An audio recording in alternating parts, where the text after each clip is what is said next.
What is up, guys? My name is Barry Michael Doyle, and it has been far too long since I have made a tutorial series.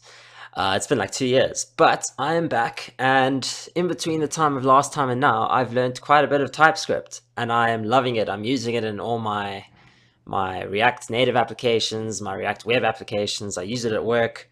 I just use it for everything. I'll probably make a tutorial on how to use it with React later on. But as a start, I just like to teach people TypeScript if they don't know anything about TypeScript.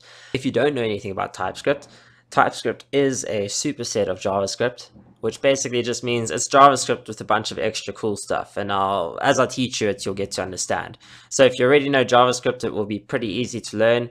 If you don't know JavaScript, I'm going to try and make this tutorial easy enough for you to understand what's going on. I do hope that you have a little bit of basic programming knowledge to get going, but I figured the best way that we would learn this is through practicing algorithms. And I've made a series before on practicing algorithms that was using code fights, but code fights got renamed to CodeSignal. So let's head over to CodeSignal.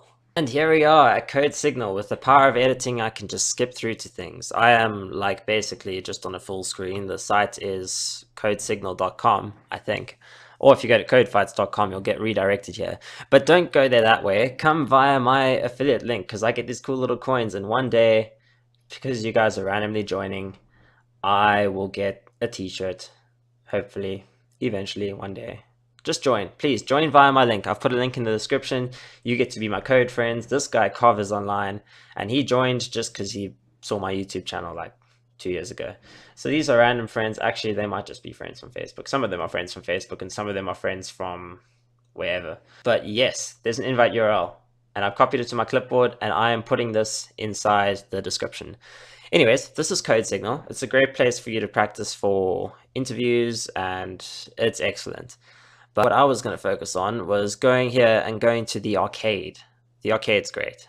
It just lets you practice these little tasks. You get a whole bunch of stuff. I haven't even got very far. I'm still in the intro because it's a lot of work. There's databases, Python, graphs. This is all new. I haven't even seen this before.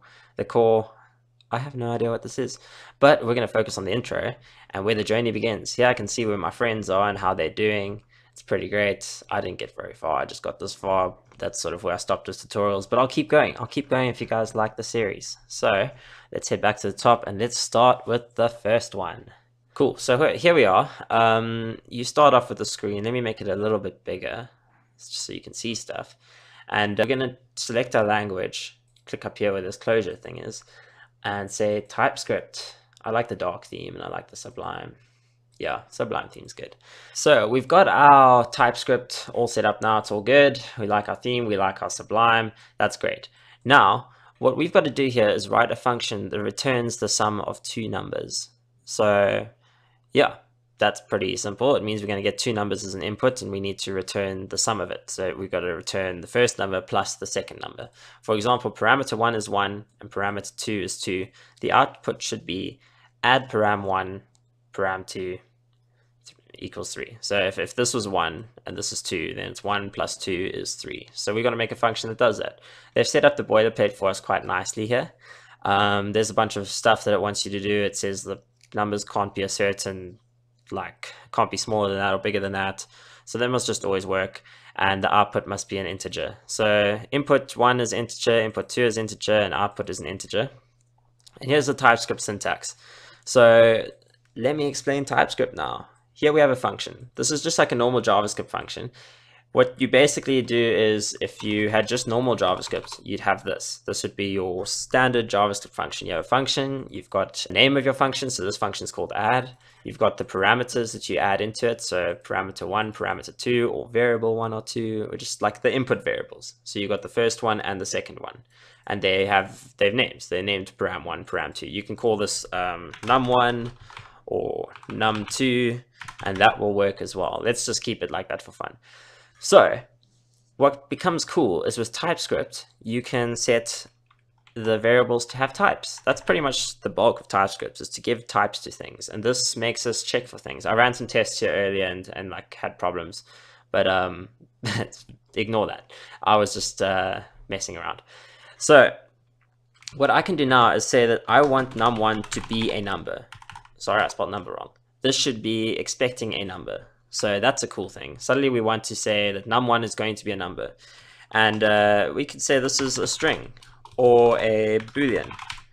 Or even if we don't know what it's going to be and it can be anything, you can make it type any. But we want to make this a number as well. So we've got num1 and we're expecting it to be a number, not a string, not a boolean. Boolean means true or false. String means it's a word. But yeah, we want it to be a number. So we're setting it to be a number. Now on top of this, we can set what we expect our output to be. So if you put a colon here and we say any, then we can expect the output to be any. If we want it to be void, then we want this to just be a function that returns nothing. If we want this to return a number, then this can be a number. And because we want to expect the output to be an integer, we do want it to be a number. So this is good. So suddenly now, TypeScript is great. We can write a function that says return num1 plus num2. And this is going to work because a number plus a number is going to be another number. So if we run our tests, it actually passes. I think it passes. Give me a second. There we go. All our tests pass. And you can't see the hidden tests because they're so that you don't cheat the system and just make your individual tests pass. So, and you can set up custom tests if you want to, but we're not going to do that right now. But imagine I set this number to a string. Suddenly, this is not going to work because it's going to expect this to be a string and the input's going to freak out a little bit. So let's give that a shot. There we go. It says unable to type number. So this is, it's expecting a string here, but someone put a number in for parameter 1. So to fix that, we make it a number. So this is TypeScript. It's really great when you're working in bigger applications because if you're using a good IDE like Visual Studio Code, you can get an extension which allows you to pretty much spot errors really quickly. You get linters that are set up. TS lint is a cool thing. And basically it will tell you when a type is wrong. So if you expected a number to come from a function and a string came out of it, it will tell you before you've even set up the application. It will say like, hey, you're making it return a string when it should return a number. It is insane. Anyways, guys, that's going to be it for the video. You can click submit here and then you pass the test and then you get to go to the next function when it is done. But if you did enjoy, there we go. My solution's been saved. This is great. I got distracted. And now you can see all the other users that could do the same easy thing. But they all have cool things to their names because, I don't know, people voted for their solutions or something. I don't know why people vote for each other's solutions. I wonder if I'm...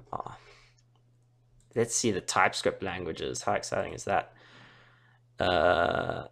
Everyone's got one vote. Everyone should vote for me. Just vote for me. Find my name, Barry M. Doyle, and just give me a thumbs up vote. Make me the top TypeScript guy. That would be cool. If you guys do that, that would be legit. I'd really appreciate it. But yes, this is submitted. Now you can head on to the next one and go to number 2. But it will probably take you there if you were doing this right. But yeah, for some reason, whenever I come in, it like resets to stuff when I'm done it already. So I guess I can find my saved solution and all that. Oh, here's solutions. And there's a whole bunch of stuff in here. I'm getting distracted. Guys, if you've enjoyed the video, please leave a like and subscribe and tell me if you enjoy this and ask me other questions. I'm thinking of starting a podcast down the line. Maybe I'll do that, but maybe I won't. Anyways, that's going to be me, guys. I'll catch you in the next video. Ciao.